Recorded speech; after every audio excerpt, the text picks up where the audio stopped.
खुद को बदलने का सबसे आसान तरीका, उन जगहों पर मौन रहो जहाँ पर शब्दों से ज़्यादा चुप रहने की ज़रूरत हो। मौन वह कुंजी है जो आपके लिए आत्म अधिकार और शांति का मार्ग खोलती है। नमस्कार दोस्तों, आपके अपने चैनल टिक टिक बूम में आपका स्वागत है। चलो अब हम कहानी को आगे बढ़ाते हैं। बहुत समय पहले की बात है।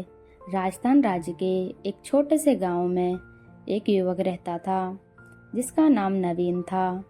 वह बहुत ही अधीर और गुस्सैल स्वभाव का था। छोटी छोटी बातों पर बहस करना और हर बात पर तुरंत जवाब देना उसकी आदत बन चुकी थी। धीरे धीरे उसके स्वभाव के कारण लोग उससे कतराने लगे। नवीन खुद भी इस बात को महसूस करता था कि उसका स्वभाव उसके जीवन में शांति और खुशियाँ लाने के बजाय तनाव और अकेलापन बढ़ा रहा है।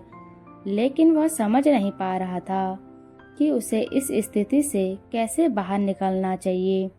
एक दिन उसने सुना कि पास के जंगल में एक साधु का प्रवचन हो रहा है। साधु के बारे में उसने बहुत कुछ सुन रखा था। उनकी करुणा, उनका ज्ञान और उनके द्वारा दी गई जीवन की शिक्षाएं। यह सुनकर नवीन ने सोचा, शायद मुझे मेरे सवालों के जवाब वहां से मिल जाएं। वह जल्द ही प्रवचन स्थल पर पहुंचा। वहां बड़ी भीड़ जमा थी। साधु अपने सरल और स्पष्ट शब्दों में जीवन की गहराइयों को समझा रहे थे। उसी समय साधु ने सभा को संबोधित करते हुए कहा, यदि तुम अपने जीवन में सच में बदलाव लाना चाहते हो तो 10 जगहों पर चुप रहना सीखो। यह सुनकर नवीन को कुछ आशा की किरण दिखी।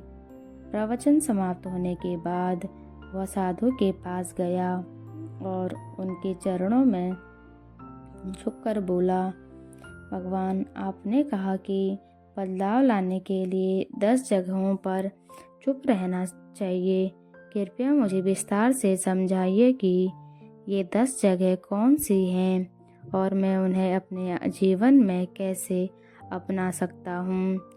साधु मुस्कुराए और बोले, यह जानने के लिए तुम्हें धैर्य, अनुशासन और आत्मनिरीक्षण की आवश्यकता होगी। अगर तुम इन शिक्षाओं को अपनाने के लिए तैयार हो तो मेरे साथ चलो। नवीन ने सहमति जताई और इस तरह उसकी यात्रा शुरू हुई। इसका पहला नियम है, जब कोई तुम्हारी आलोचना करे। साधु ने नवीन को पहले स्थान की शिक्षा दी। नवीन, जब कोई तुम्हारी आलोचना करे तो चुप रहो। आलोचना तुम्हारे लिए सीखने का अवसर है। यदि तुम गुस्से में प्रतिक्रिया दोगे तो तुम कुछ भी नहीं सीख पाओगे। लेकिन अगर तुम चुप रहकर सुनोगे तो तुम समझ सकोगे कि वह आलोचना सही है या गलत। साधु ने उसे एक उदाहरण दिया। एक बार एक व्यक्ति ने मुझे अपशब्द कहे। मैंने चुप रहकर उसकी बात सुनी। जब वह थक गया तो मैंने उससे पूछा, अगर तुम किसी को उपहार देते हो तो वह उसे ना ले तो वह उपहार किसके पास रहेगा? वह बोला, मेरे पास। मैंने कहा, तुम्हारे ये शब्द भी तुम्हारे पास ही रहेंगे क्योंकि मैंने इन्हें स्वीकार नहीं किया। नवीन ने इसे अपने जीवन में अपनाने का निर्णय लिया। शुरुआत में यह कठिन था, लेकिन उसने महसूस किया, आलोचना सुनने के बाद चुप रहने से वो आत्मनिष्पक्ष कर पाता है। इसका दूसरा नियम था, जब कोई तुमसे बहस करे। कुछ दिन बाद साधु ने नवीन को दूसरे स्थान पर चुप रहने का महत्व समझाया। जब कोई तुमसे बहस करे तो तुम चुप रहो। बहस में सच नहीं बल्कि अहंकार की जीत होती है। यदि तुम चुप रहोगे तो तुम स्थिति को बेहतर समझ सकोगे और सही निर्णय ले सकोगे। साधु ने एक किसान की कहानी सुनाई। 2 किसान अपनी जमीन के छोटे से टुकड़े को लेकर झगड़ रहे थे। दोनों का मानना था कि वह उस जमीन उनकी है।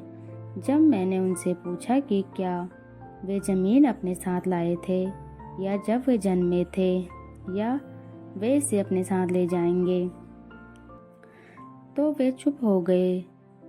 इस शिक्षा ने नवीन को सिखाया कि बहस में पड़ने से बेहतर है चुप रहे, समाधान की ओर बढ़ा जाए।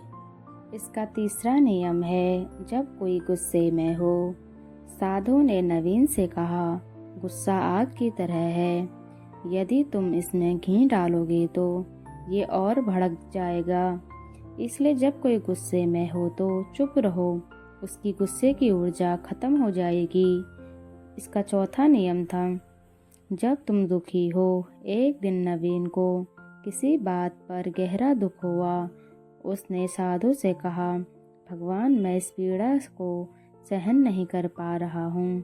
साधु ने कहा, जब तुम दुखी हो तो चुप रहो, दुख तुम्हारे भीतर का बदलाव हो सकता है। चुप्पी में ही तुम्हें अपने प्रश्नों के उत्तर मिल सकते हैं। साधु ने उसे यह भी बताया कि दुख उन्हें मजबूत बनाता है, बस शर्त है तुम उनको समझने की कोशिश करो। इसका पांचवा नियम है, जब कोई तुम्हें उकसाए। साधु ने नवीन को कहा, जब कोई तुम्हें जानबूझकर उकसाए तो चुप रहना ही सबसे बड़ा उत्तर है। यह तुम्हारी शक्ति और धैर्य को दर्शाता है। इसका छठा नियम है, जब तुम्हें दूसरों की मदद करनी हो। साधु ने समझाया, हर जगह मदद करने की जरूरत नहीं होती। जब तक तुम्हारी कोई राय ना मांगे तब तक चुप रहना ही चाहिए। यह शिक्षा नवीन के लिए बहुत उपयोगी साबित हुई। इसका सातवां नियम था, जब तुम्हें अपने ज्ञान पर घमंड हो। साधु ने कहा, ज्ञान विनम्रता का आभूषण है। यदि तुम अपने ज्ञान का प्रदर्शन करोगे तो वह खोखला हो जाएगा।